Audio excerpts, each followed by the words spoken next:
What's up, guys? This is Jared with Hunt Nashville. I need a new intro. That's getting annoying. I'm going to try to think of something different for next time around.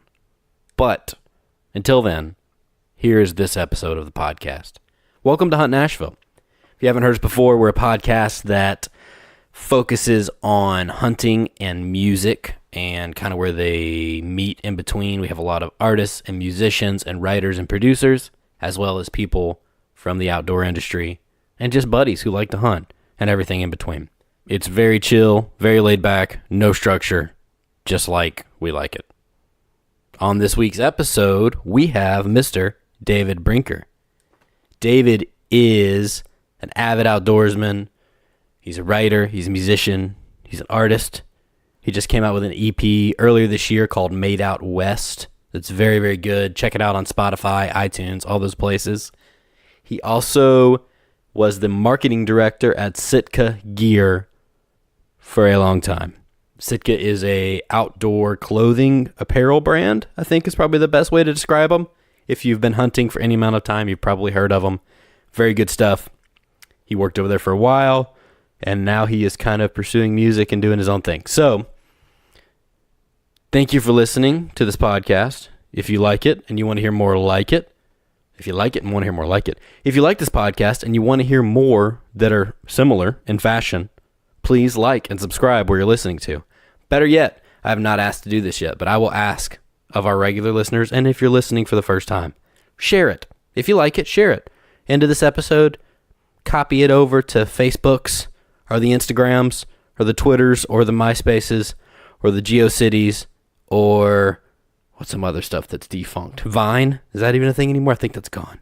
But share it for us. That helps get the word out. Helps us a lot. We don't advertise. We don't make any money doing this. We do it because we love it and because we want to share the joy of music and the outdoors with everyone around us. You can catch us on Instagram, Facebook, YouTube, and the internets. Just search Hunt Nashville. You'll find us anywhere on there. Give us a like and follow. We appreciate it. Make sure you give David a like on Instagram because he posts some amazing photos there and also almost cut his leg off with a broadhead. So you need to go back in his Instagram stories and Instagram feed and check that out. We talk about it some in this episode. I'm going to shut up now because I've talked too long. Thank you for listening and enjoy this episode. I'll pry into your life as uncomfortably as you'll let me pry into it. Well, David, thanks for coming, dude. Yeah, appreciate it, man. I've been wanting to do this for a while. Absolutely. You came into town this week to write. Mm-hmm. Are you writing for another project or just writing in general? Yep. Okay. A little bit of both. A little bit of both. Exercising the brain. Gotcha. And hopefully, you always hope that something comes out that you may want to record later. Right. Yeah. So, because you just released an EP this year? Last year? This year. Awesome. 6 songs? 7. 7 songs. Yeah. Awesome. Yeah. Yeah. So I'm working on the next one and gonna record again. I don't know, sometime next year. Yeah. How often are you coming to town right now? My life just changed a lot. Okay. Give us a synopsis of how. Yeah. So I worked for a hunting clothing brand, Sitka Gear. Right. Yeah. Yeah, I've heard of them. 11 years. Oh, wow. Something like that. What did you do over there? Oh, man. A little bit of everything. You got a few hours? They're based out of Montana, right? They are, yeah, okay. Bozeman. Right. No, I started there in 2007, about a year into the business. Okay. So I was... Oh, so you were real early on. I was the second employee other than the founders, yeah. Oh, wow. So I did, when you're working a startup, you do a lot of different... Oh, yeah. You kind of do everything. You mop the floors. Yeah. You have a lot of cool titles, though, that you could put on your LinkedIn account. Especially CEO, a startup like that. COO, janitor, whatever. I can imagine, especially a startup where you're handling a lot of, actual product. Yeah. Like, it's not like a marketing startup. No. You're actually hands-on. So I started out as a customer service intern. Okay. I was still in college. Oh, but wow. I was friends with Jason Hairston, one of the founders of Sitka. Before they started it, actually, we used to do a wild pig hunt in California every year. And I think the second or third time I hunted with... Actually, I think the second time I hunted down there with him, he brought samples of this idea he had just had or had been working on with a buddy. He came from another clothing company, right? Or not? No, he actually came from, I think he owned like a blind, like a window blind business. Oh, really? Okay. Yeah. Anyways, so I got to know him, and then I was a golf pro and a college student, and you know, I hunted too much and played too much and music and all those things. I didn't know what real jobs were like. Right. Anyways, I got a random call from him one day. I was picking the driving range at the golf course I worked at. Right. And I was kind of getting sick of that business, and I was about ready to be done with college. And he said, hey, we're going to hire a couple employees. I'd love it if you come down to – I was living in Oregon at the time. Okay. And they started the company in Dixon, California. Okay. Which is between Sacramento and San Francisco. Okay. And he said, hey, I'd love it if you'd come down and work for us. And I said, man, I would love to. That's my dream job. Yeah. But I have 2 semesters of school left. And I don't want to quit. I've been working really hard on it. I didn't start college till late. Still single at this time, married? I had a girlfriend. Okay. But man, I said, man, could you hold me a spot until I'm done with school? Because I was so close. He said, yeah, no worries. We'll hold you a spot. And anyways, I got off the phone with him. My girlfriend at the time, she's my wife now. I called her and I said, you would not believe the job I just passed up. It's like my dream. And I told her about it. She goes, well, you should have asked if you could do an internship or something for college credit. And I'm like, oh my God, I'm such an idiot. I'm like, well, I can't call him back right now because I look like an airhead, which I am, by the way. Yeah, I understand. I'm right there with you. And I hung up the phone with her, and I started walking back in the pro shop, and my phone rang again, and I could see it was a California number, and I picked it up, and it was Jason again, and he says, hey, what about coming down for the summer for college credit?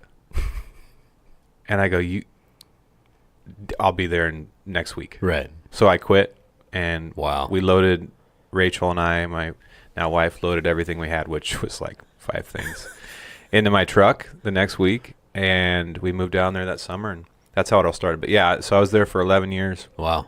Where did you before you left? We'll get to whether you left. Yeah. What was the transition of position or the transition of responsibilities for yourself in the company? Yeah, so I spent the last, I guess, 7 years there in marketing. Okay. That's kind of what I'm good at. Is that what you went to school for? No. Okay. Well, I just did a general business degree. Gotcha. I honestly don't remember what I learned in school. You just wanted to get a degree. I got a doctorate at Sitka. It's just working in the real world is so much better. Especially a startup. Yeah, I learned. But yeah, no, marketing is just, over time, I just realized I didn't like being in the sales side of it. Right. And Jonathan Hart, the other founder, is a brilliant brand and marketing guy. Okay. And he was always mentoring me and pulling me into his office. I was working on ads with him. I was getting to work on videos. Oh, wow. So when we were acquired by W.L. Gore in 2010, the makers of Gore-Tex, he had to transition into other things. And so I took over as marketing director. Okay. And so, but when I left, I was what they call a big game marketing manager. So I was in charge of all of the marketing in the mountain hunting space, like Western Western big game. Right. So that was kind of my world. So I would work with the product manager to develop multi-year plans for the Western big game space and execute them. So wow. Yeah. So which is kind of like Sitka's wheelhouse. Yeah. Western big game hunting. Yeah, for sure. Big sky hunting. I mean, they're huge in waterfowl and whitetail too now, but that's definitely where we started. Yeah. So yeah, no, I'm no longer with them on full time. Still good friends with them. I still work with some of the guys there and girls and on a weekly basis on other stuff. But yeah, man. So now I'm just kind of, I don't know what am I doing? I'm in Nashville today. Yeah. You're writing songs. Writing songs. So you're full time pursuing music right now? No. Okay. Nope. I'm also I'm doing a few things. I'm working on the marketing consulting side. Like I started my own Okay, consulting. awesome. I started my own For consulting outdoor business. companies still, or? It's actually interesting. Like right now, I'm consulting for my brother's tech company. Okay. I'm consulting on, out hunting stuff. Right.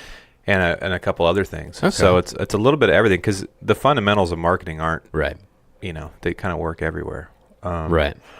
So, and I'm interested to do it on the music side too. Honestly, it's kind of fun. Yeah. Well, you're in the right town this week for it. Yeah. There's plenty of that here. So I'm doing a little bit of that, but honestly, I'm just kind of figured it out. I just decided to make some changes, and it's not all figured out, but that's kind of Right. the fun of it. So yeah. That's awesome, dude. So now I'm back out in Oregon where I grew up. Okay, cool. Yeah. So you we guys left moved back. Montana. How last year or two? Last year? Y'all moved back over there? We moved back 3 or 4 months ago. Okay. Yeah. And you're married? I'm married. And have kids? 3 kids. 3 kids. Yeah. What ages? You're testing me. 7, 5, and 4. Okay, that's right. I've got 9, 6, and 4. No. Yeah. Yeah, 9, 6, and 4. Yeah. So I'm right there with you. Yeah. It's crazy. It's a handful. You look like you have more sleep than me, though. I'm You're a little older. I don't know, how old are you? How old am I? Yeah. 37. Oh, okay, I'm 33. No, I mean your kids are older. So Oh, my kids are Yeah. older. Yes. No. Yeah. How old is your youngest? My youngest is 4. Okay, that's 4. Oh. Yeah. I just don't listen. It's easy to sleep through them crying if you just don't pay attention. No, honestly, the kid thing, my wife obviously takes the brunt of it. Yes, mine's the same way. Yeah. Especially when they're really young, and there wasn't, when she's breastfeeding. Oh, so yeah. I can't do much. No. But we're to a place now where if we could actually sleep, which is a whole nother challenge, but if we Yes. could, we do get 8 or 9 hours of peace. Yeah, it's training them. And my 9-year-old is a girl, my daughter, and she's into ballet and musical theater, and she's very girl. And she's the easy one. Like, it's attitude, but there's no like rambunctiousness. There's no like breaking stuff. There's no wrestling. My 6-year-old and my 4-year-old are boys, and they are hellions. And I don't mean that by personality. They're sweet, sweet kids, but when they get riled up, it's a lot. And last night was one of those nights where it's like, all right, it's bedtime, and then all of a sudden they're running around and tackling each other, throwing Why toothbrushes is at each other. bedtime like that? I don't know. It's like, and all 3 of my kids are in school now. My youngest is in pre-K, but he goes to school full time, every day now. And so you would think they'd burn that energy at school. They have recess, they have PE, but they come home and it's like they haven't done anything all day. Even though I know they have, we love their school. Well, my theory is they have to be so good at school, and my kids work really hard to be good at school. So Yeah. when they get home, like all the dark That's side true. comes out. They're being respectful and listening. Right. And So yeah. they're just kind of letting loose. And it's We get the definitely- worst of it. Yeah, it's definitely the witching hour. Like for us, it's like about 7 p.m. They start wrestling and jumping Yes. all over the couch. Yes. It's like a Which is bedtime for us. 7's like Yeah. the time we start like winding down. Like, Yeah. let's go brush our teeth. Let's Us too. Oh yeah, but that is a battle, man. That's like the hardest part of the day, it is. I think. Yeah, the mornings. The morning as they get older, like my 9-year-old dragging her out of bed every morning gets rough. Like my wife's a sleeper. Like my wife would sleep until noon. She just can't. She has 3 kids and a job, or a part-time job, but she has to get up early for it. She's a teacher, like a part-time teacher. So No way. My wife's a teacher as well. okay, awesome. Yeah. Mine's she taught 6th grade for a long time, but now she's like a coach. She teaches teachers now at her work. Basically, it's kind of what she does. That's cool. Yeah, it's been really good.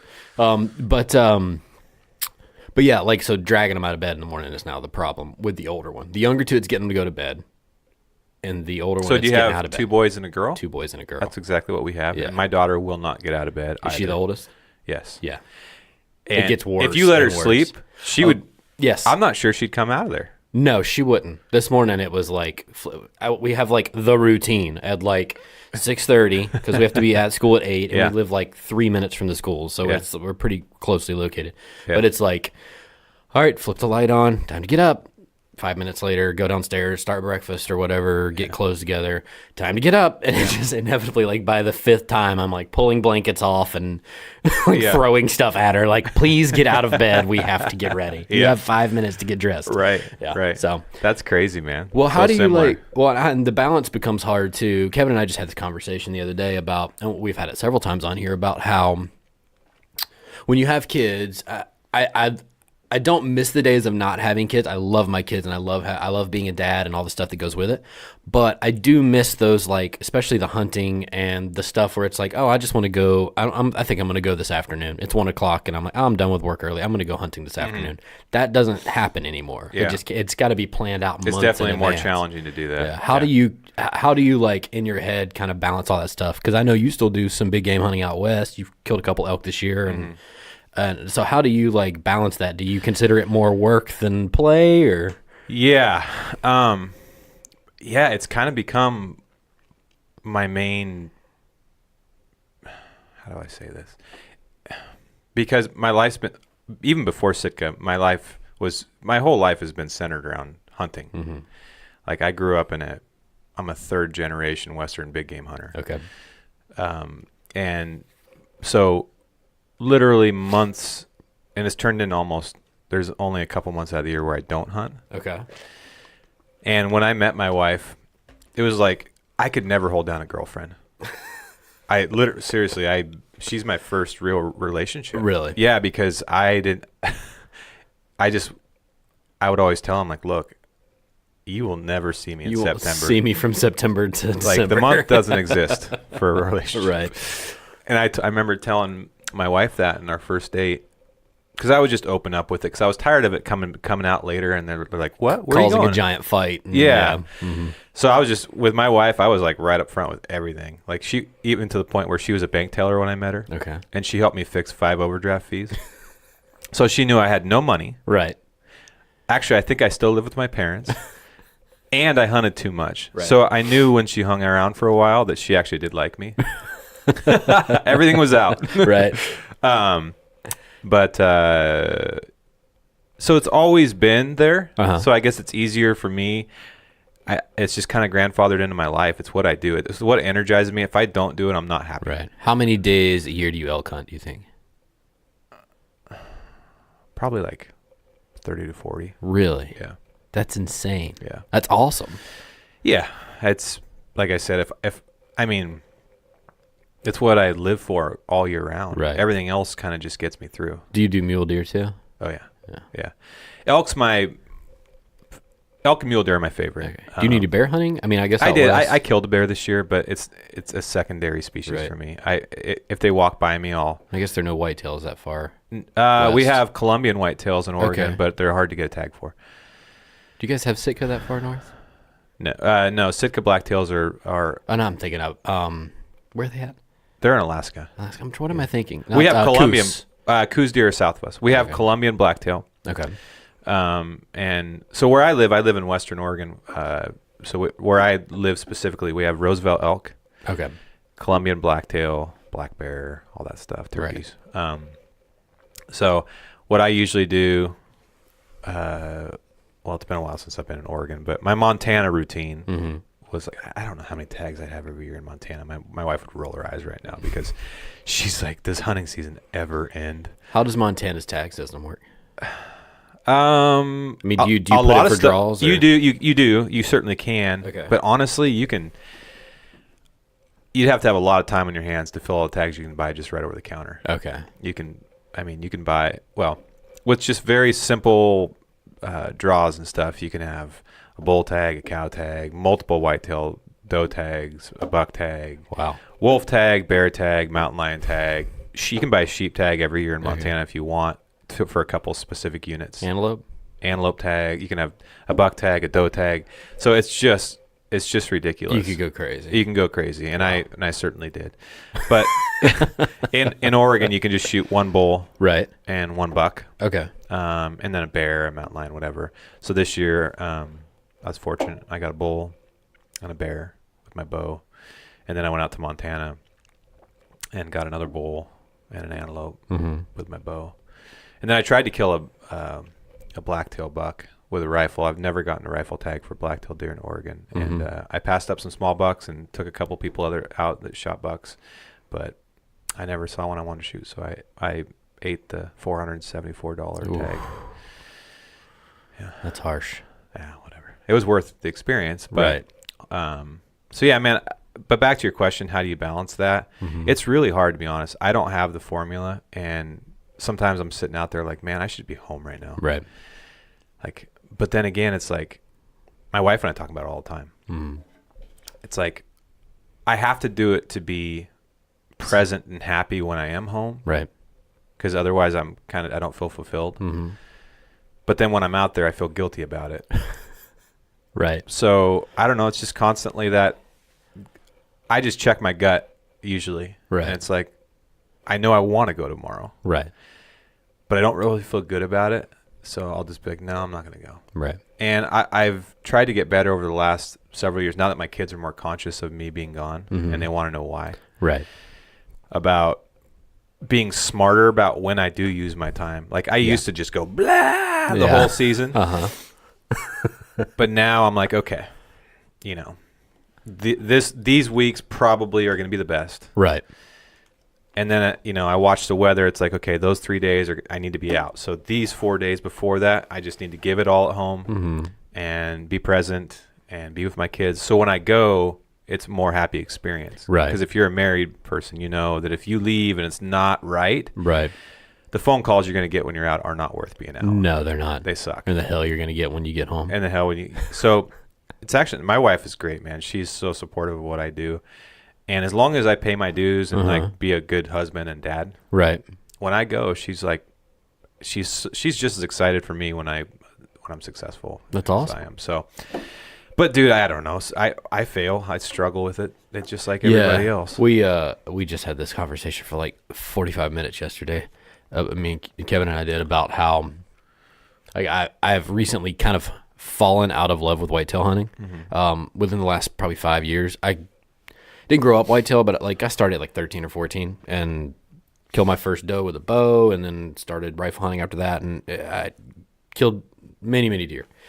Grew up in Mississippi and hunted in Tennessee and the Southeast, but I've been struggling with this, like, I say struggling, it sounds like way more intense than it actually is, but like kind of battling a little bit with that guilt of like, man, I really want to go tomorrow morning or whatever the thing is, but I could take the kids to school, or I could go have lunch with my daughter, or like all that kind of stuff. Yeah. But on the flip side, so I mean, I have whitetail hunted. It's going to sound ridiculous to you. I've whitetail hunted 3 times in the last 3 years. I've gone like one day every year. I'll like go during rifle season right at the end of rut, because our rifle season hits basically one rut ends pretty much every year.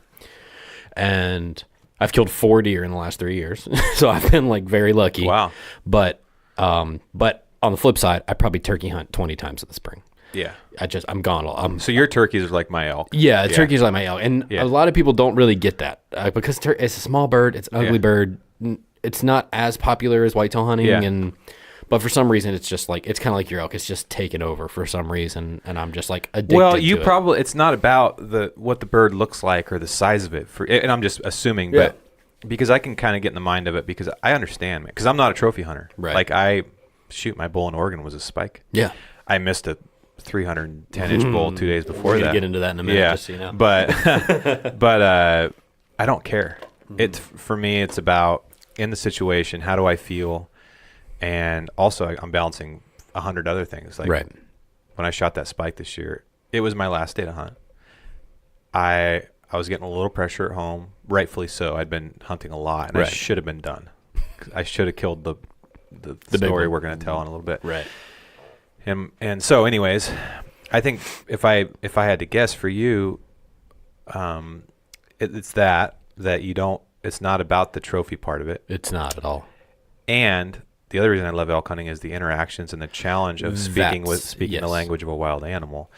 And I think it translates to why people love turkey hunting. And the activity. Like, whitetail hunting for me became, in the Southeast, I don't know how much you've deer hunted down in the Southeast or in the Northeast, like Minnesota, Michigan, anywhere like that. It's kind of the same thing. Probably once a year. So I'm definitely no expert. Walk 200 yards to your stand. You sit in your stand for 4 hours. You get out. You walk 200 yards back to the truck. Yeah. I mean, that's kind of whitetail hunting in general on the East. You can still hunt and you can do drives and all that kind of stuff. And a lot of people do, but 85% of the hunting is done sitting in a deer stand for 4 hours and then getting out and freezing your ass off. And, and it's great. I loved it for years, but I think I just got burnt out on it. Yeah.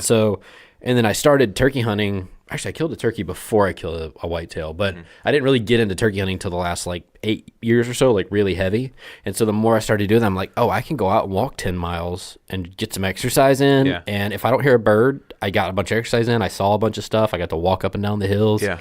And so I know some elk hunters hate when people equate turkey hunting to elk hunting because it is a very different beast. I mean, you're talking about a 1,000-pound animal as opposed to a 20-pound animal. Yeah. But there are quite a few similarities when it comes to the interactivity with an animal, trying to outsmart something that has gotten that old just by being wary. And like all of a sudden you have tricked this beast into coming into you, or you have figured out it's going this way, let's get out in front of it, that kind of thing. Yeah. That I just don't get with deer hunting. I just don't get the same thing. So I've kind of lost my luster with it a little bit. I get it. Yeah. So I've still got to go elk hunting. That's one thing I want to go do is go out west. So I've had tons of people offer to take, and I've just like never committed to like the week and a half I'd like to spend doing it. It's not like something you can just go do for a day. You got to spend at least a week out there. Well, come out. I'll take you. Yeah, I know.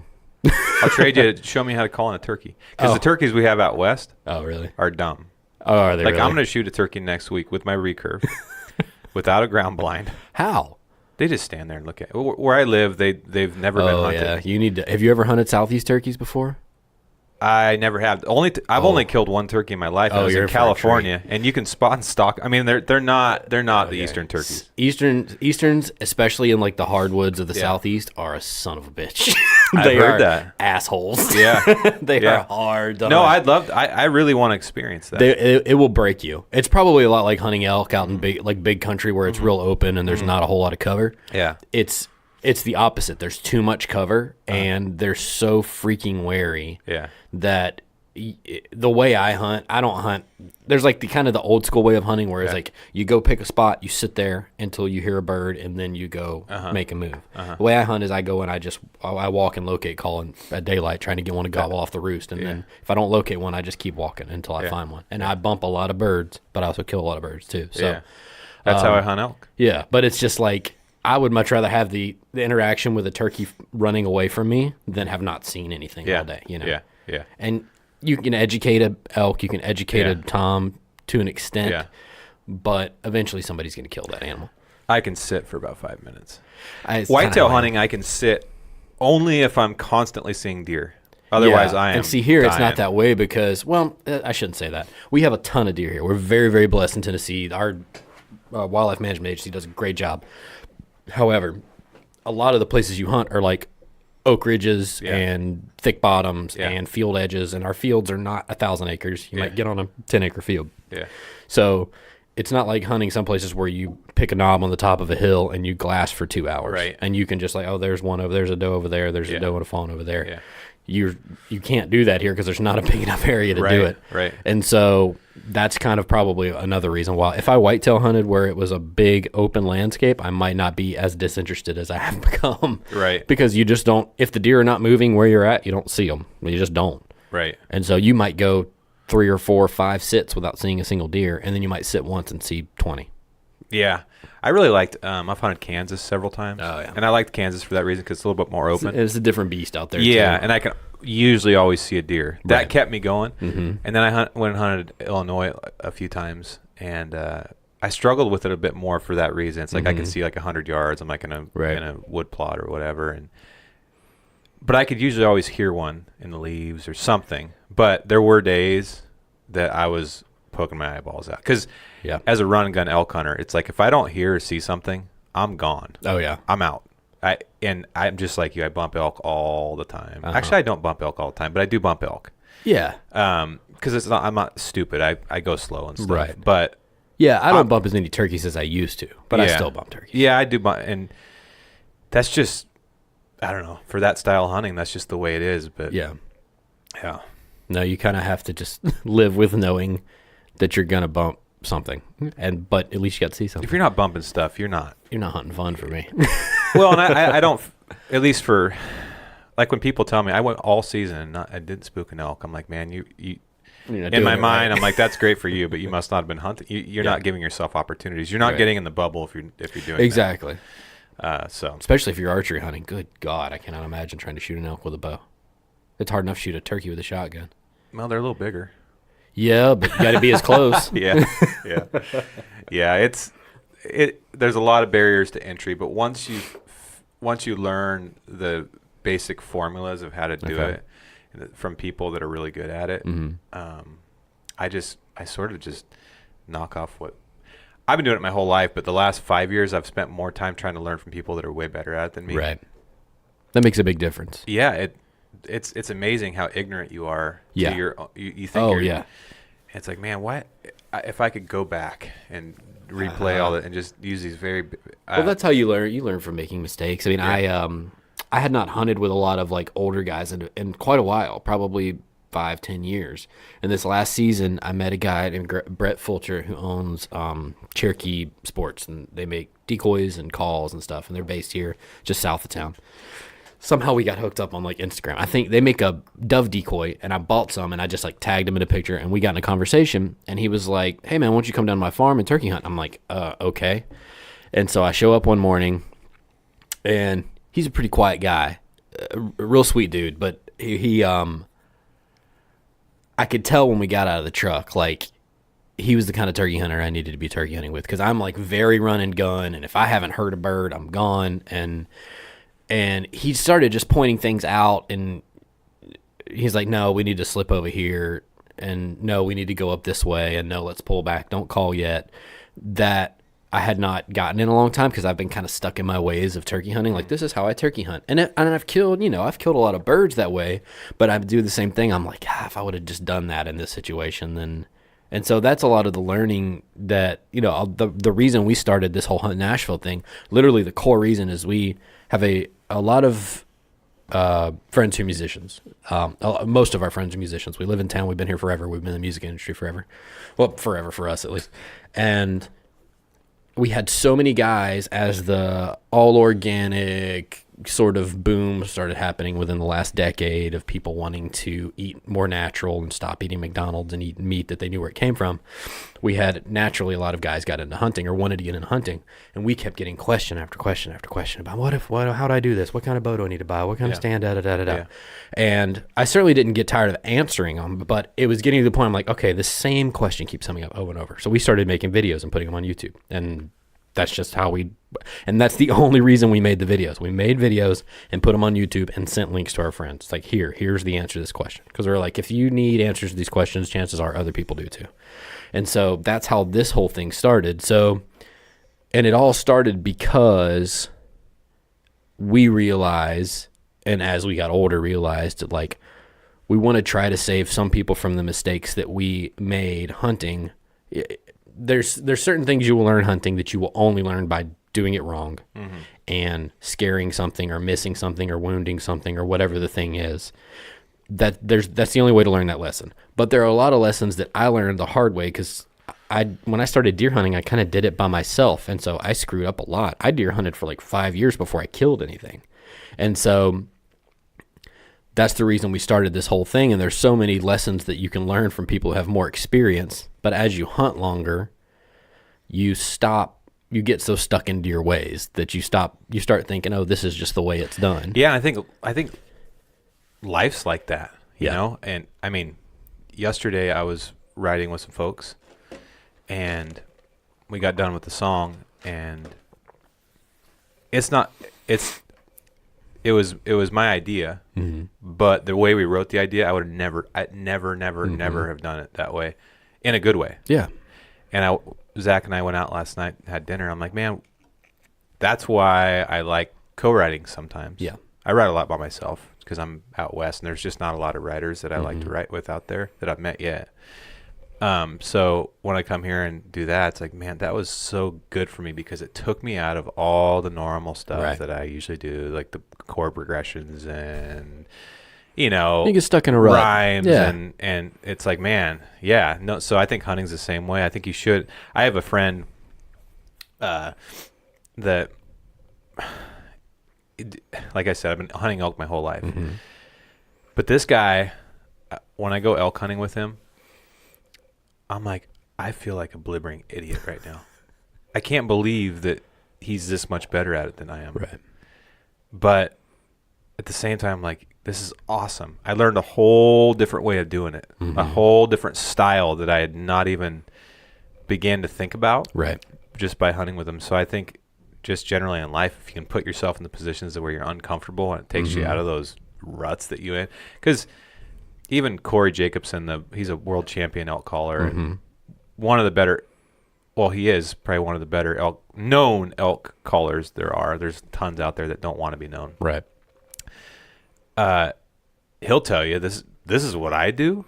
This is what works for me, but there's probably about 100 other ways or 1,000 other ways that probably are just as effective. But this is the 5 things I do that work really well for me, and he's honed them and honed them and honed them and honed them. Right. But I'm a big believer if you can have, this is kind of the elk hunter I am, is like I can have the tools that Corey's taught me, and which is calling, and then my buddy that I just ran first, he's more of an ambush hunter. The tools he's taught me with ambush, and then the tools this guy's taught me, spot and stock. Right. And I can have them all in my quiver. When I get in a situation where there's a bull, right, and I can pick out of my quiver the best strategy to get that bull. Exactly. Whereas if I would have just stayed in my ways, it'd be like, okay, there's a bull, here's what I do. It fails, it succeeds. Most of the time it fails, whatever. That's what's made me way better over the last few years, opening my mind and increasing the arrows in my quiver, no pun intended. And man, it's awesome. It's awesome. So now I'm like, okay, now what else can I learn that could make me that much better, you know? Right. Yeah, when you're more open-minded, you have to go through. I think there's a natural progression. There's a I want to learn from somebody, and I want to learn the right way to do it. And then there's this is how I do it, and you kind of get your methods and stuff. And then you finally get to the point where you realize, kind of like I did, really just last year, within the last 2 years of turkey hunting, it's like maybe the way I've always done it is not the best way. Because I have had a lot of times I'm like, man, I wish I would have done this instead of that. And hindsight's 20/20. Yeah. So and I very much agree that life is probably very much like that in the same way. It's like, okay, I've been stuck in my ways for a long time, whether in business or family or being a husband or a dad or whatever it is. It's like, maybe I should step back and rethink this a little bit and be like, maybe there is a better way to do this. Let me be open to some advice. There usually is. Yeah, there usually is. Very few of us perfected it as well as I have. Yeah. So what, you said you're a third generation big game hunter. My grandpa moved his family from Pennsylvania in the 50s. Oh, wow. Okay. Because he had heard about the mule deer, elk, and salmon fishing in Oregon. That's why he moved. Literally. Really? Yep. Wow. And he had 2 kids at the time. 1 kid at the time. Okay. He's left his whole, and back then when you leave your family, you leave them. Is your dad's dad? My dad's dad. Okay. He left his whole family, took his daughter Linda and his wife, and drove out to Oregon. Really? Cold turkey. He's a chiropractor, and never left. And so, I mean, he was bow hunting mule deer in the early 60s. Really? When bow hunting mule deer wasn't even a thing. That's awesome. Other than maybe Fred Bear and Howard Hill and a few other people. And so my dad's first memory of life is walking out through the sagebrush with my grandfather and watching him fling arrows at mule deer.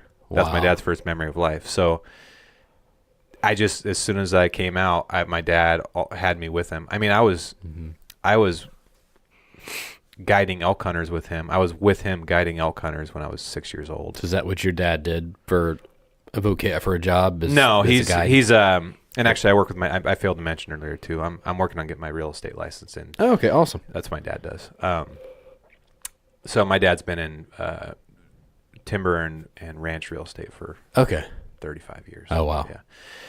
But so anyways, that's where my family came from. So it's kind of just runs in my blood. And, yeah. So when did you really get into hunting, especially by yourself? How young were you?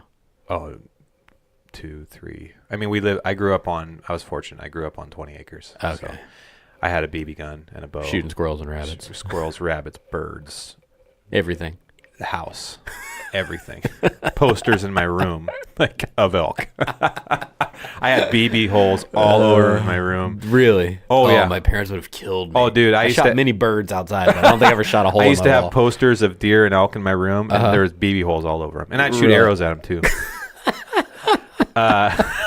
don't try that at home, please. Yes, kids. please. Yeah, don't ever do that. Don't That's ever not do that. safe.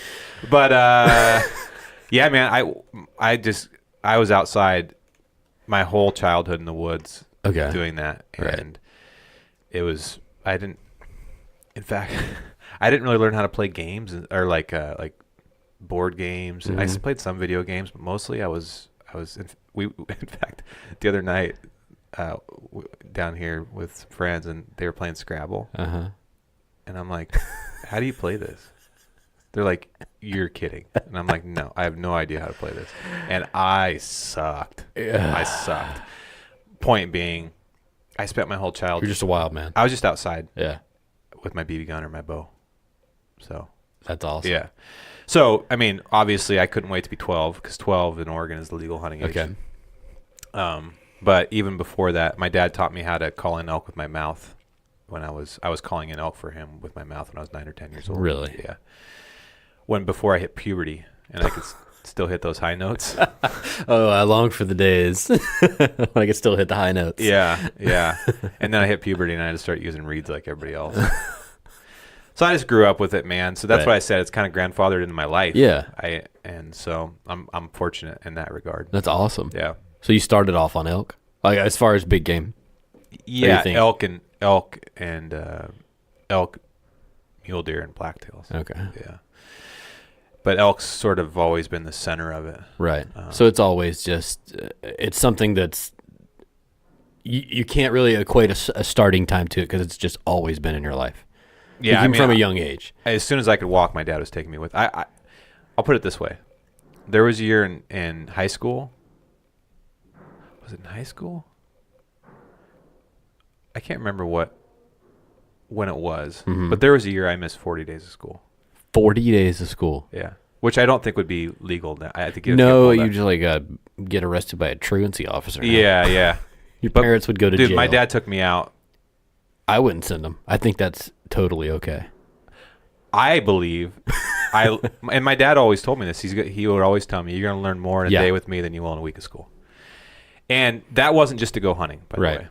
That was, he works outside a lot. He was always hiking around properties and so he would just take me to work with them. I'd go hunting with him. I'd go fishing with him. Right. Salmon and steelhead fishing was a big part too. I haven't mentioned that very much because fly fishing or no. Okay. Conventional. Okay. I learned how to fly fish later. Gotcha. But just conventional fishing for salmon and steelhead. The industry in Oregon, the fishing's not very good anymore, so it's not as big a part of my life. But yeah, so I was just out there doing it. I don't know. That's awesome. I don't really know anything different. So when I meet people that don't understand it, it's hard for me to explain to them. Right. Like I got a message on Instagram the other day. I posted some pictures of some animals that I harvested this year. Yeah. I don't get very many, to be honest with you, because I try to be pretty respectful. We don't get many, but we've gotten a few over the years. She wasn't being mean. She just said, "This makes me sad." Uh-huh. And I said, so I responded, I go, and most hunters will go, "Don't say this because you should give in." But this is the way I respond. I totally understand because I have more friends now. Like my brother lives in LA. My older brother lives in LA. He's not a hunter. And most of his friends look at hunting like it's the evil. Yeah. I shouldn't say that. Not most of his friends, but he does have friends. A group. That don't understand. That's just the culture there. Right. And I have a lot of experience sitting down with them and having constructive conversations about it. Right. And educating them. And within 10 minutes, I can turn them to, it's not evil. Now I kind of understand. That's part of your culture. It's funny. People are so understanding of culture. People are always saying, that's just their culture. That's just their culture. Right. Or my culture is this. Yeah. This is the culture that I grew up in. Right. And it may not be as old as a culture in Europe, right? But that's my culture. Right. So the way I responded to this lady was, I totally understand it makes you sad. And I respect that. Sometimes I don't understand why it doesn't make me as sad as it maybe should. Yeah. But this is the culture I grew up in. Right. This is how I provide protein for my family. Yeah. And I hope you can respect that. Thanks for reaching out. Right. And she just responded, she's like, "No, that's totally cool. That was just my initial reaction. I appreciate you responding." Well, and I can understand it making people sad. And, there's a sense of, and I've never really found the proper word other than reverence of when I kill an animal. There's a sense of reverence that takes place. It's not sadness, and it's not grief, and it's not sorrow, but it's a sense of you understand if you really have thought through your hunting and not just hunting to hunt. If you've like really logically thought through and battled with it and been like, should I do this? Should I, like all the things that you do when you do something that serious, killing something, there's a sense of reverence when I walk up to an animal that I harvested, because I understand the weight of taking something else's life. I get it. I'm well aware of it. And I feel that when I walk up to a deer that I've shot, whether it dropped instantly or it ran 200 yards, whatever the case be, I understand that I caused that animal some pain to some extent. And I took its life away. It was on this earth for 3-4 years, however long it was here. And then I took it, and I did that. That was my hands. And so if you haven't thought through that, as a hunter, I highly suggest, and this is not to you, but to people listening, like really weighing out that stuff in your head, because one, you need to, because you are taking the life of an animal, another living creature that's no different than you. Right. I mean, it's different, but you know what I mean. Yeah. And two is that conversation at some point in time, if you hunt for more than one season, is probably going to come up at a party or sitting it down at dinner with someone or on social media. And if you don't have a good answer other than, oh, it's just what I do, then you're going to have a hard time. You're going to be very frustrated with people who don't understand why you do it. You need to know why you do it. I totally agree. Yeah. And it usually doesn't take very long. No, and not at all. Especially if you're respectful, like you said. Yeah, and there's a very small percentage of people that will still be bristled up. Yes. And at that point, just disengage. Yeah. Because they are ideologically possessed with whatever they're not opening their mind to listen. It's simply an emotion for them. Yes. It's not logic. Correct. So I actually kind of enjoy, I don't want death threats and stuff. I've gotten those. Right. But messages like that give me the opportunity to just in a small way, maybe open someone's mind. Absolutely. And look, like you said, I definitely feel sad, and it's bittersweet and all these things. I don't really know how to describe it. Yeah, I've never heard anyone that can describe it. There's no, but it's there. It's not like hunters are a bunch of bloodthirsty. I mean, I'm not saying there's not bloodthirsty people out there, because I actually think there are. Oh, yeah. There's bad people in anything. Yeah. So anybody who says there's not bad hunters out there are lying. I mean, there's more animals poached every year than there is legally taken. Yeah. And that's terrible. That is not right. But for the most part, hunters are very respectful. And actually, I know for a fact I care more about the things that I spend a lot of time around than most people that bash me for it. Oh, absolutely. I love elk. Yeah. I love mule deer. That's how I know more about them. I'm blessed to know more about them than most people ever will. You've spent time living with them. What an amazing creature. Absolutely. But I also really like eating them. Yeah. And I do harvest 1 or 2 every year. Yeah. If I'm lucky. And it's bittersweet, but it's, I don't know. Well, and it's getting into those conversations with people, and especially social media has been such a great thing and such a shitty, awful thing at the same time, because it has opened up so many avenues for companies and people and businesses, and be able to connect with people around the world and have interesting, thoughtful dialect when it comes to politics and hunting and whatever the thing is. However, it has also given everyone a voice. And I think before social media became popular, not everyone needed a voice, because not everyone's opinion is well thought out.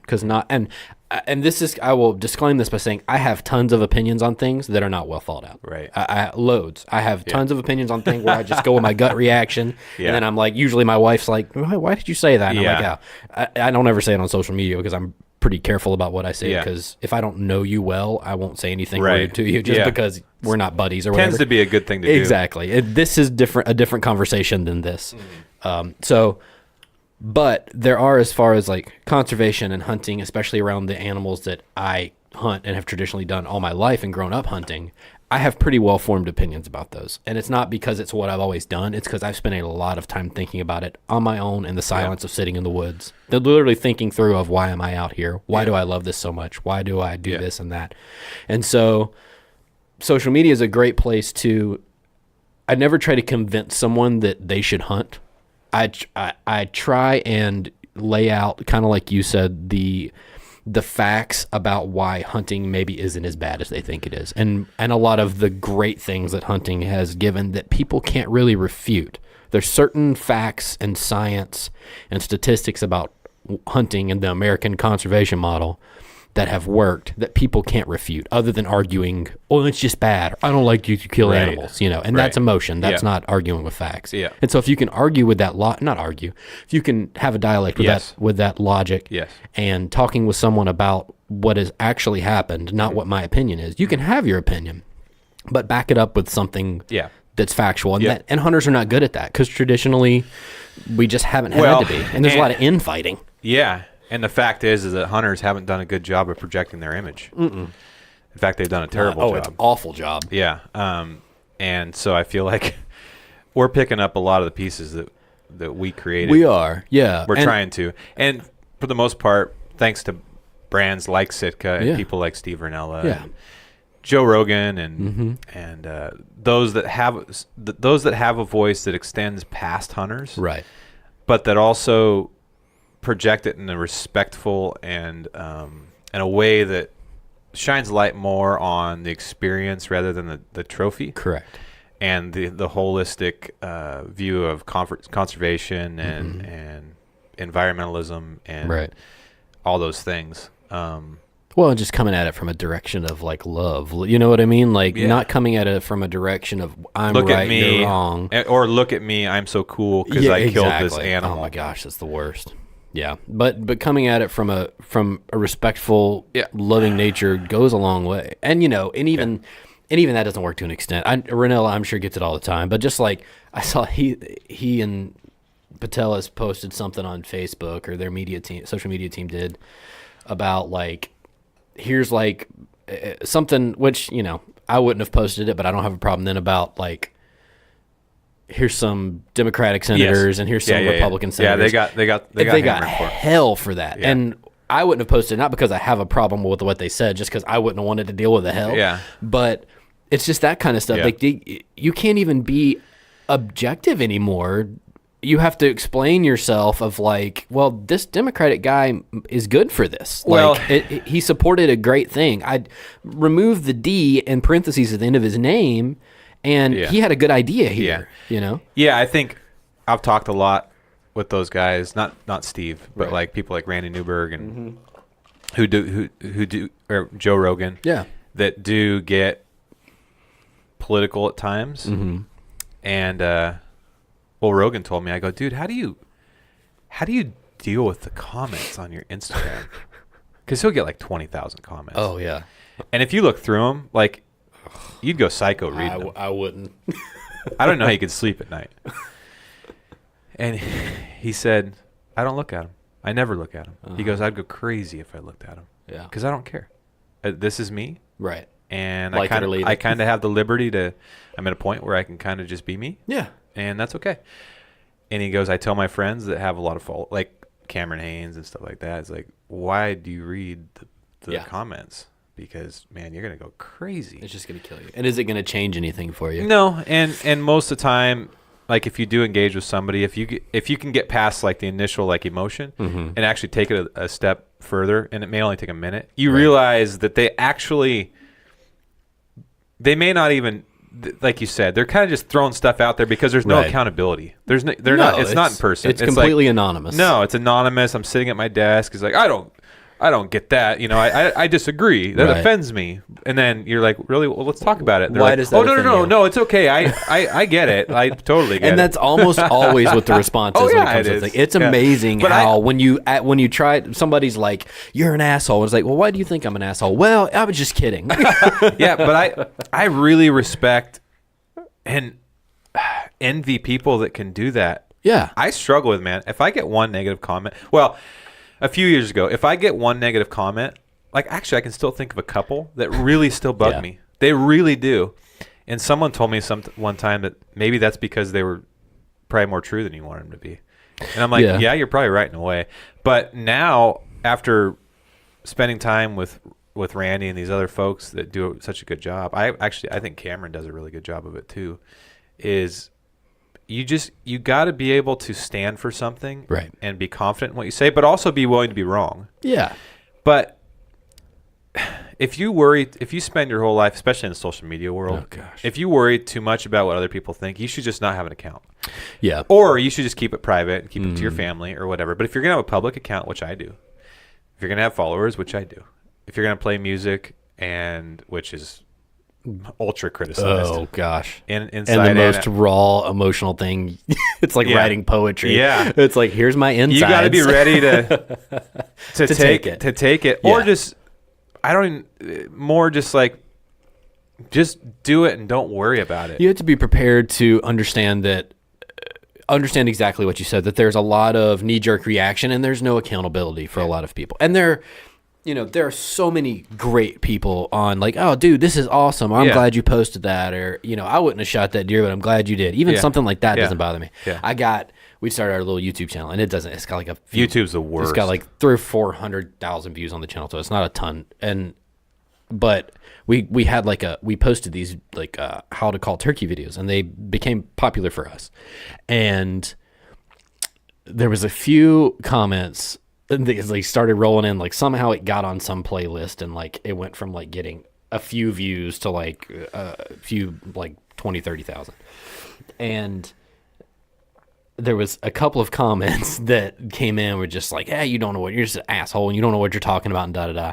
And at first I started deleting them. I was like, I'm going to delete this as they come in. And then finally, and it could just be spiteful on my part, and it probably very much is, but this is how I learned to handle them, and then I didn't think about them twice. It was always, thanks for watching. I would just reply to every comment, thanks for watching. Yeah. And it's like, I never got a mean one back. And I'd say half the time, I would come back the next day and the comment was edited and said something different.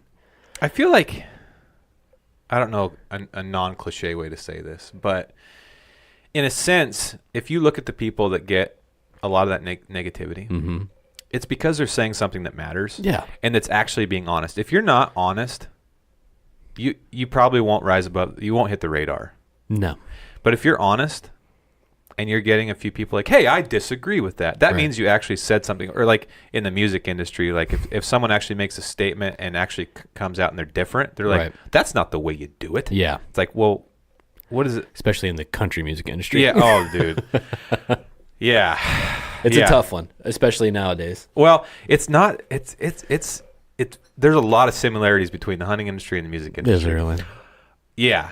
It's like, for instance, like on the hunting side, it's like, well, he shot it with a XYZ and I use an ABC.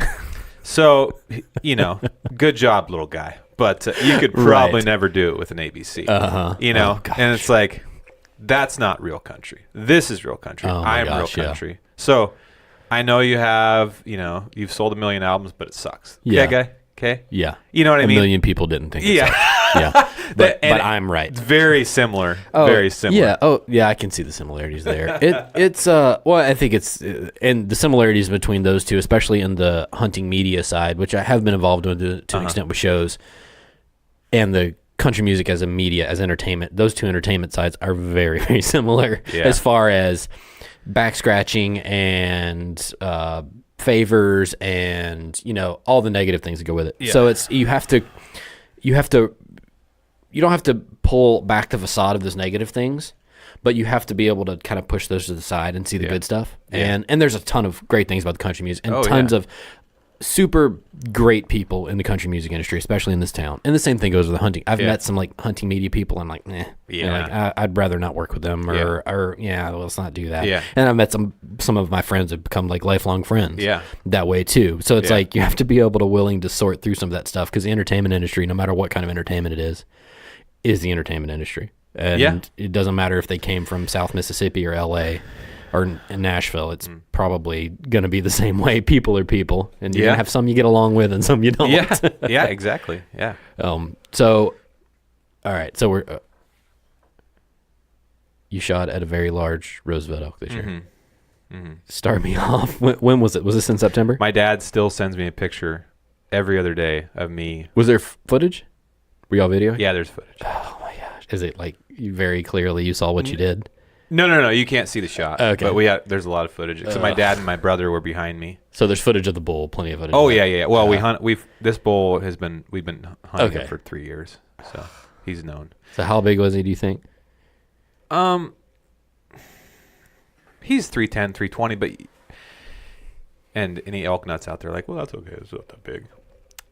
For in the Roosevelt world, that's pretty big. That sounds like a large bull. That's like a 360, 370 Rocky Mountain bull. Okay. And if you're on social media, you'd think those exist everywhere, right. but those are also very rare. Mm-hmm. In the whole scheme of things. Yeah. So this bull is large. And they just don't, where I live, they don't get over 300 very much. Okay. They just get shot. They very rarely get over 280. No, it's just genetically they live in very brushy country, and they've evolved to not grow very big. They can't have huge antlers in that thick country. How old is a mature bull? Like what you would consider a mature bull? Like how many years old? I would consider anything over 5 or 6 pretty mature out there. Okay. So it's not much older because there than are whitetails. Yeah, there's rifle season. There's general rifle seasons where it is and stuff. I mean, they can't. They do though. A lot of Roosevelts die of old age. Really? Yeah, because trying to find a mature Roosevelt in rifle season is, unless you have private land, is pretty difficult. Tough. Even on private land, it's really tough. Do you hunt mostly public? No, I hunt a mix of both. Okay. Because in Oregon, where I live, there's public land for sure. Okay. But there's also a lot of private timberland. That they open to the public. Yeah. So Mississippi's the same way. I consider it public, even though it's technically not. Right. But I also hunt national. It's private, open to the public. Right. Right. But I also hunt private land that I have permission on. Which I'm fortunate to have. This bull lives on private timberland that we have permission on, and the public can hunt. Okay. But anyways, yeah. No, he. This is September. This you know how sometimes something happens too fast, and even though you spent all year preparing for it, you didn't want it to happen that fast. You want to just. I wanted this to last. This a little was bit longer. First morning, and really? I've been thinking about this bull for a while. It's an archery hunt. And this was the first morning, and kind of fast forward in the story. I find myself 150 yards from this thing, chasing cows around in a clear cut.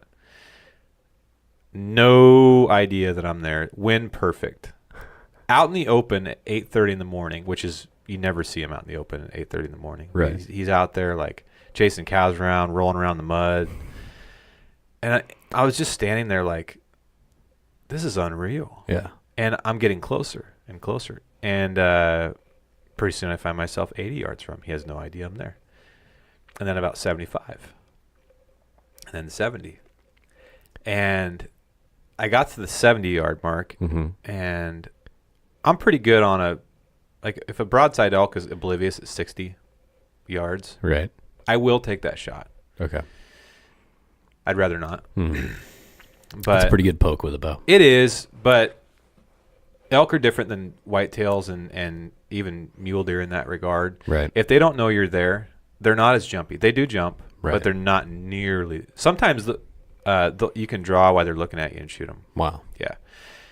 And they drop a little bit, but not much. They're not afraid of as much. No, as I just don't think they're. I don't, because they're not.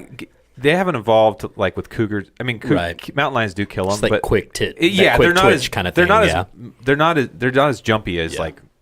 Yeah. Like the opposite end of the spectrum would be like axis deer and whitetail and stuff like that. So a 60-yard broad shot, and you got to remember this bull's probably 1,000 pounds too. So it's a huge bodied animal. Yeah. So I'm like, and I was out in the middle of the clear cut. I didn't think I was going to be able to get any closer than 60 or 50. Okay. And the sun was starting to shine on me. The wind was starting to switch from downhill thermals to mid-morning uphill thermals. I had a cow to my right that hadn't seen me yet, but I was within seconds or minutes of her seeing me because the sun was starting to shine on me. And I had cows to my left that were just over the ledge, but if one of them pokes their head over, I'm done. So I had to make a decision. Do I take a risk and try to get 15 yards closer by crawling? Right. I had also reached the edge of the dirt road I was on, so now I was entering sticks and loud brush. Right. And about that time, he laid down on his belly, and he started hooking his antlers on the dirt, just oblivious. And if there'd have been a clear trail, I probably could have run 30 yards because when they start doing that, they don't know what's going on. Right. But there wasn't. I was at the end of the dirt road I was on.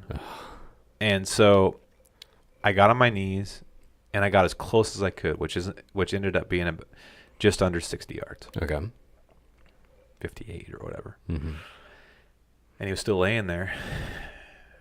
And I'm like, I went through all the variables. I could sit here. He might decide to get up and walk closer. But the wind was starting to hit the back of my neck, quartering, and go towards the cow to my right. And I'm like, I was super calm. Like, I wasn't jittery. I'm like, I can do this. I can make this shot. There's a perfect opening right to his rib cage. Right. Everything was fine. So I ranged one more time, and he wasn't laying like he was laying on his belly like almost like a dog would. So really? Like his whole rib cage was exposed. Okay. He wasn't laying on his side. He was laying on his belly. So everything was there. So I made the decision to try it, and I got everything perfect. Right. I held for a good amount of time. Got everything level and right. Pulled through the release beautifully. And I shot, and the arrow flew up through that opening and just went crack. And he got up, and I thought I could see a hole in him because his shot felt good. And he walks up the hill and bugles. And I'm like, oh, that didn't hit him. But by that time, he was like 80 yards, and he was too far. And he gathered up his – if you get on my social media account, I have a video of him chasing his cows up the hill. It's freaking awesome. He starts chasing his cows around and bugling and glunking and goes up the hill and out of my life. And I went up there, and my arrow was stuck in a stump that was below him. And I'm like, what in the heck? How is that? I mean, I shot a foot low. Wow. Which I didn't make that bad of a shot. Do you think do you have more than one pin? No, I think what ended up happening was my rangefinder, I think, was hitting the grass in front of him. Because there was a few, well, on both sides of his rib cage, there was thick tufts of grass, but I had an opening, but there was still strands of, or like, you know what I'm saying? There was still a couple. You thought he was at 50 and he was at 60, or you thought I think actually he was a little bit over 60. Oh, okay. And I thought he was high 50s. Right. So at that range, and I shoot heavy arrows. There's a lot of drop. Yep. Right. And so, and by the way, I am totally okay with clean miss. I'd much rather have it drop into his guts or something. So I was disappointed, but in reliving the situation 1,000 times since, and I've done this so many times, and I just never learned my lesson. I should have been more patient. Right. And placed my bet that he would come closer. Right. And I think it would have worked out because the wind actually didn't switch as fast as I thought it was going to switch. And that cow that was to my right I don't even know where she went. I think she never came back out. Right. And he had no idea. He had no idea. I'm pretty confident, with over 50% confident, I probably could have gone there 20 yards closer and killed him. And at the time, I thought it'd be okay because I had the whole season to hunt him. I never got, until after I killed my bull, I never got another opportunity at him. After I killed my bull, I had him at 50 yards broadside. Oh, wow. But by then, I was helping my dad try to kill him. Right. And he almost got a shot at him. But yeah, he's still alive in the mountain. No one ever got him. So I have a different plan next year. You got another year. Be patient. Maybe a little bigger and a little older. Somebody else might get him. I mean, the gun season opens this Saturday. I'm hoping. I don't want to see the picture. But golly. Yeah, that's the way it goes, man. That's the way it goes. It almost made a better story that you missed him. Yeah. You know what I mean? I know it's like, it's kind of like what Rogan says all the time is like, or actually Ranella, I think originally is like, there's fun that's fun now and there's fun that's fun later. It's like, that seems like one of those things where that's fun that's fun later. It is. It's like, because, you'd tell your story would be much quicker if you killed him. Well, honestly, it'd have been a little bittersweet. That was the first morning of the hunt. Yeah. I had so many good experiences after that. That's true. It would have just been And over. I was thinking I got to hunt him with my dad for like 5 days. Right. And I want to see my dad kill him with a recurve. Oh, okay. And he'd been hunting him. He had more stories about him from years prior. Right. So if I'd have killed him, it wouldn't have been, I don't know. I just don't think it was meant to be, honestly. Yeah. Well, whoever kills him next year, maybe he'll make it through rifle season. I hope my dad does. Be a hell of a elk with a recurve. Oh, if he gets it, wait till that story. That story goes back years. Yeah. On that mountain. You need to have a camera with you next year for sure. All right, the other thing I want to hit on, I know you got a flight here in the next. I got 12:45 flight. Okay, cool. We got a minute then. How in the hell did you gash your leg? Put an arrow open into my leg this year? Because as you were telling that elk story, I just remembered that popping up on my feed, and I'm like, how have we not talked about that yet? Yeah, it's amazing how I can't how hit did your wife 1,000-pound react? elk, but I can hit my calf. Yeah. Hey, you killed a calf. I killed a this calf. Yeah, exactly. Man, so Corey Jacobson was out in Oregon this year hunting Roosevelt's with me, and we were shooting. They were shooting a video project. It's called Destination Elk, and it's a day-by-day video series, 3 states. It's like a 45-day thing. Oh. Anyways, we were a couple days into shooting that, Right. And we were hunting this really steep country that has these sword ferns go up above your stomach. Okay. And there's what's called salmon berries. Okay. They're about 10 feet tall, and they're kind of bristly, but they're everywhere. So you're wading through sword ferns and salmon berries going down steep hills. Excuse me. And I was filming with my phone. I was actually on Instagram Live because, we're just shooting content. It's right. Which is a whole nother story. Yeah. Sometimes I just need to go out and just not do that. But I was Instagram living, showing people the country we're hunting and stuff. And I was holding my phone in my right hand and my bow in my left hand and sort of looking away and pushing through some brush. Right. And I didn't know it, but the brush pulled an arrow out of my quiver. Okay. So you didn't have one knocked. It was just in the quiver. Gotcha. No, it pulled it out of the quiver. Okay.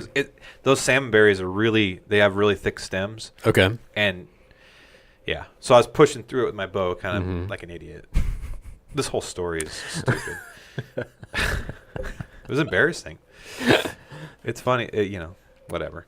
And I kind of step up to go down this elk trail, and a sharp pain occurs in my leg. And I knew immediately what it was. There's nothing like that in the woods. I mean, it's just you can imagine I shoot a 200 grain, 3-blade solid or fixed. You should fixed. Okay. Yeah, I was going to ask if it was they're called expendable or not. Valkyries, and Okay. they're like medieval. Yeah. There's nothing else like that. This wasn't a stick.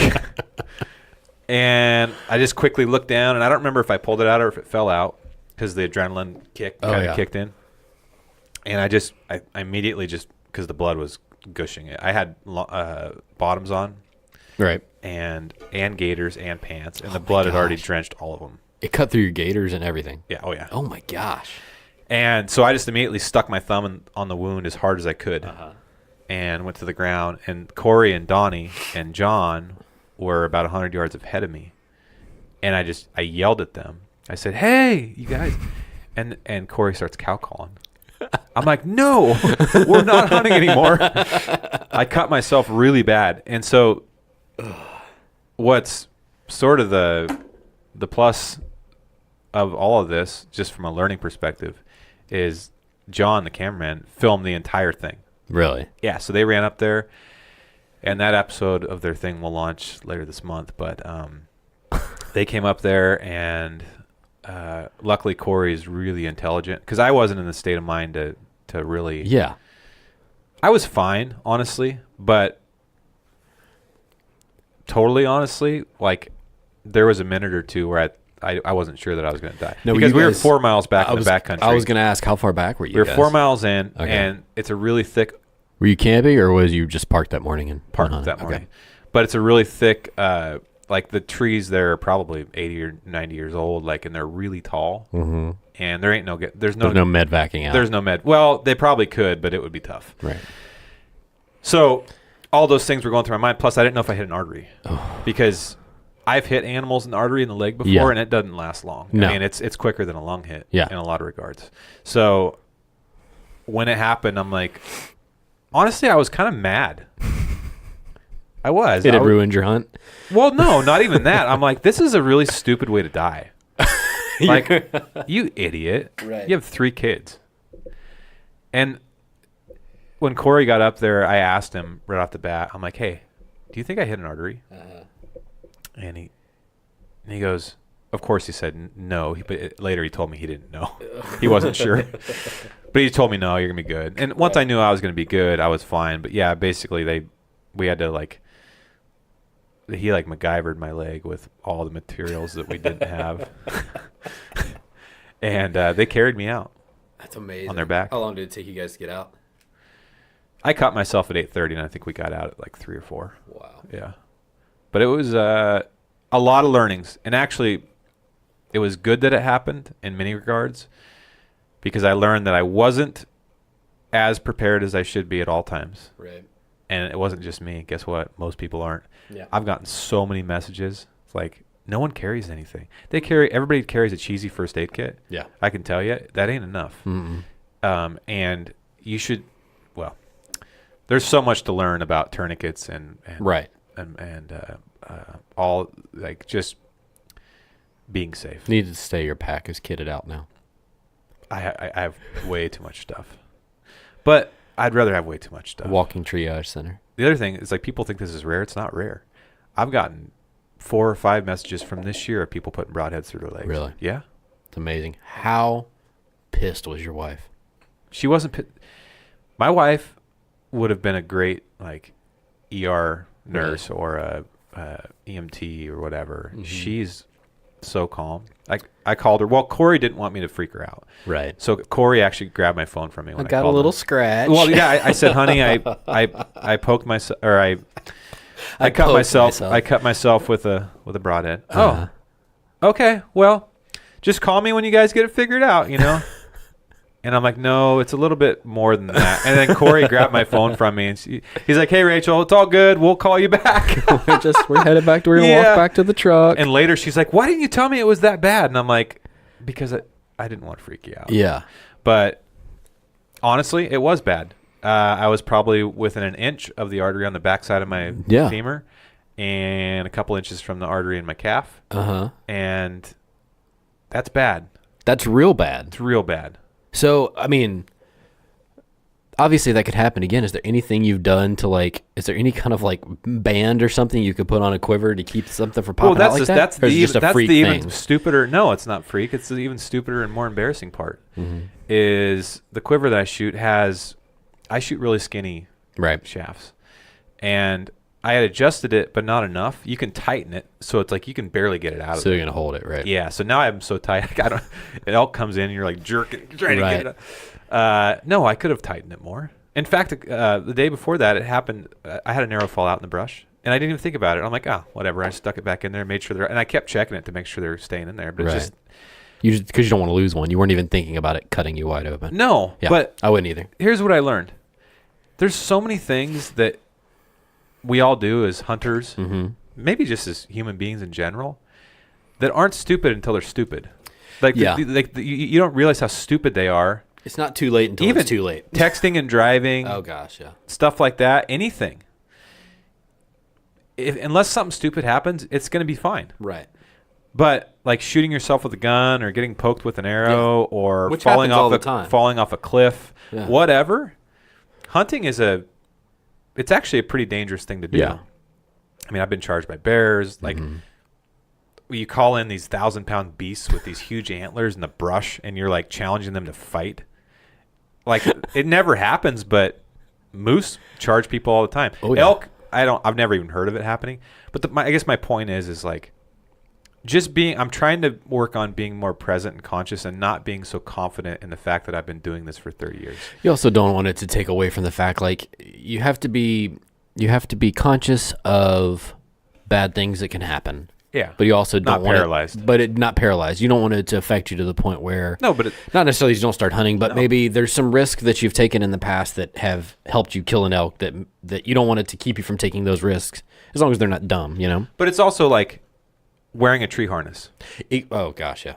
right? Yeah. It's like, yeah, I'll probably be fine. If I don't, I probably. went a decade without wearing one. Yeah. But guess what? There's a lot of people that would wish they would have. Oh yeah. They And- can't and climb it's a tree anymore. Well, even like I wear a tree harness. I don't whitetail hunt very much, Mm-hmm. but I wear a tree harness. But I never use those ropes, whatever they're called, to climb up. Oh yeah. And they say that's when most people fall, is when they're climbing up and climbing in and out. Yeah. But it's such a pain in the ass to use that rope. But it's It like, is. you know what? The one time that it saved you, you'll be glad. Yeah. It's a pain in the ass every other time. That time it's not a pain in the ass. Yeah. It's I didn't start wearing a harness until about actually when my daughter was born. She's 9, so about 10 years ago, 10 years ago.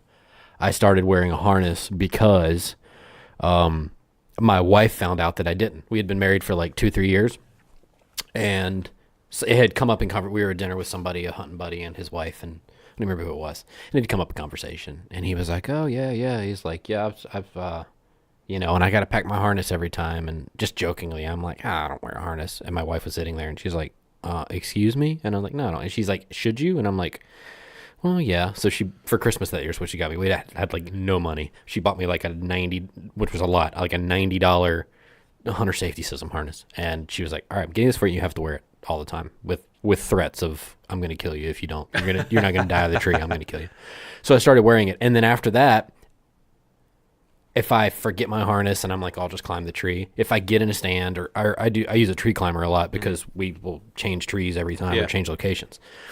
I'll climb up in a tree and without a harness, and I will feel so vulnerable and so naked and so in danger because I've gotten used to this thing that could literally save my life if I doze off in the stand and drift off. No, man. So those kind of things are like, and you really don't think about them until, well, from my case, it was somebody made me do it. It's like my wife like forced me to wear one. Yeah. Or like, you know, who's ever going to think an arrow's going to pop out of my quiver and go through my calf and I'm going to have to be carried out by my buddies. Yeah. Like No nobody one thinks nobody about it. thinks I that never have. until it happens. Yeah.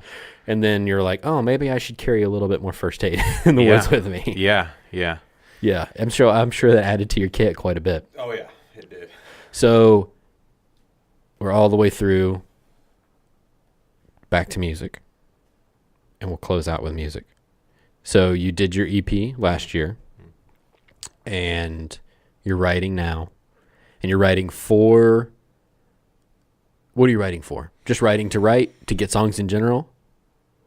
I guess yes, and yes. I'm writing for the next project, but I'm also just exercising the brain. Right. I don't know if the songs you never know if the song that you're going to write is the one, you know, or not, but I just like writing, and it's just like going to the gym in a sense. It's like I have to keep doing it, otherwise I suck at it. Well, especially in the music industry, do you only write for yourself, or do you write like? I've never written I've written for other people, but I've never gotten a cut or anything like that. But I guess my first thing is I look at it like maybe I would record this just because I don't. Oops, excuse me. No, you're good. I don't live here. I'm not pitching songs. I'm not working every day like a lot of these guys. And you also like co-writing here. You never know, man. I mean, and that's not to like put any false hope in anybody's head, but like really, you think I'm? you think I'm good enough? But it's like you just don't. This town is so weird in the fact that I've got friends who are writers that have written for 20 years and never had anything more than a fifth single cut. Right. And I've got friends who moved to town and within 6 months got a number one. And so it's such a weird, if you don't put the work in, even as a songwriter, as an artist, whatever it is, you'll definitely not get anywhere. However, it's literally just a flip of the coin of what happens, because you get in the right room with the right co-writer who happens to, their plugger pitches the song at the right time, and all of a sudden you've got a Kenny Chesney. Right. You know what I mean? Like out of nowhere. No, absolutely. And so that's my brother-in-law is a songwriter and producer, and he his first cut was with Willie Nelson. Wow. And well, he had some songs with some like local bands, but signed with a publisher, moved to LA. Within his first week, he was in the studio with Willie Nelson and Sheryl Crow and Brian Knight. It was on that Great Divide record that Willie did all the duos. Yeah. And he was sleeping on his publisher's couch. And so had he not taken the step to move to LA and pursue this thing that he thought he wanted to do, he had gone to college for landscape architecture. But he decided he wanted to pursue this thing. And so he moves to LA, goes and pursues this thing. And there's so many stories like that, even in Nashville, of like, if you want to do it, there's going to be some sort of step. It may not be moving to town, but there's like taking a chance and spending the money to fly here to write songs for a week, not knowing if anything's ever going to come of it. But if you don't put yourself in those sort of situations, you can almost guarantee nothing's going to come of it. You can't sit back and be like, oh man, I really think this is going to happen, and not do anything to make it happen. Yeah, no, I mean, I didn't know anybody when I first started coming here, and I still don't know that many people, but I meet people every time, and I get to learn something new every time. I get to write something new every time. So I'm going to be writing whether I'm here or whether I'm in Oregon or Montana or whatever, and I'm going to record whether I ever get a cut or not on someone else's thing. So for me, it's like a win-win. The way I look at it is like, and it's really comforting for me and liberating for me. It's like, I love doing this because I like doing it. Right. And if I did get a Kenny Chesney cut, hell yeah, I'd be stoked. If I don't really care. Right. I'm going to keep doing it no matter what, I guess. Right. So that's just the way I look at my life in general. Like, I'm an elk hunt whether I'm successful or not. I'm going to songwrite whether I'm successful or not. I do it because I love it. Yeah. Right. If I was doing it just to get a cut, it would be a miserable thing to do for me. Yeah. Because I don't live here. I can't. It's like I don't know the game. I don't, and in a way I don't want to, because I like doing it kind of separated in a way. It's nothing against that whole thing. Yeah, it's just a different way. But my life's out there. My family's out there. But at the same time, like, there's nothing like the people here where I am that I've found in terms of like the skill level and the talent of these writers, and I learned so much from this community. Yeah. But I almost love taking it back and kind of applying it to my own life. We kind of congregate people who are at the top of their game and are at the top of their talent pool. Yeah. They all kind of congregate here. So it's a great place to come. You know, if you're a musician or songwriter or an artist or just want to be in the industry, whatever the thing is, it's a great place to come, even if you don't move here, to even spend some time and trying to intermix yourself in the community, not because you're needing to rub elbows and network. I mean, that's a great byproduct of it. Yeah. But because iron sharpens iron, and so if you want to get better at something, you need to be practicing your craft with someone who's either as good, and generally you need to be practicing with someone's better than you. Same thing with hunting and being hunting with guys who know more than you. Like, I want to be with people that are way better than me. You want to be the least talented person in the room. Yes. In pretty much everything, because if you're the most talented person in the room, you're not perfect, and chances are you're not going to learn a whole lot. Nope. And that's why I come here. It scares the living crap out of me sometimes. Even playing an open mic down here is a little bit intimidating. But then when you do it, you're like, man, hey, it's not as bad as you always imagine it to be. And you always learn something. And sometimes you learn that you're not as bad as you actually think you are. Yeah. Oh, absolutely. And you have a lot to learn, but sometimes you're like, shoot, man, I'm not too far off track here. Especially songwriters in general. Like most of my friends are either musicians or songwriters, and songwriters in general. And I've written a little bit in the past, and never to any success, and realized it wasn't really my thing and stopped. But songwriters are very vulnerable people in general, and so those same discomforts and those same things like lacking to feel like you have the talent or the ability in the room. Chances are, the Tom Douglas that's in the room with you feels the same way, even though he's written 20 number one hits. I've noticed. I was just talking to Zach about this last night. I've noticed that, like really experienced writers, even really accomplished artists sitting in a room, everybody in that room is just as uncomfortable saying a stupid line as you are. Yeah, absolutely. They're like, this is going to be stupid, But what about this? Then like, wow, screw you guys. That's those. You know what I mean? Well, and they also, I mean, you are kind of bearing your soul when you're writing a song if you're doing it right. Yeah. I mean, there's pumping out songs and every beer songs and that's great. And there's a place for those. Yeah. But when you're really writing a song and trying to tell a story and connect with an audience or connect even with your co-writer and build that relationship, you're being pretty vulnerable. And everyone feels that. And so you obviously you want to be the least talented person in a room so you can learn and grow, but also going into spaces knowing, and this helped me a long time ago. I used to get like real starstruck around country artists and stuff, and playing, I got to meet a lot of people and I got to play with a lot of people, and I would be weird, and I finally hung out with enough writers and artists and like musicians that I really idolized to realize that they've just been doing it longer than me, and a lot of them are much more talented than me. But that they've been around it longer than me, so it's become normalized to me. And once it's become normalized to you, you can kind of look through some of that stuff and rather than being afraid the entire time or like terrified, just appreciate people for their talents and being like, that dude's really good. Which helps with your cynicism too, because you're like, oh, well, he only got that hit because he wrote with such and such. Well, and no one's got it totally figured out, right? Otherwise, that's just not how this works. No, it's not. And the people that are genuine and... for the most part, the people in this town that are genuine and authentic and kind and helping people up, and once they've gotten their big break or whatever the thing is, help pull someone up with them, those are the kind of people want to hang out with. Those are the kind of people you want to be your friends, not because they're going to do anything for you, but those are the kind of people I want to be friends with. Whether it's in the music industry or they're a doctor or they're a general contractor or they work at Walgreens, those are the kind of people I want to associate myself with because...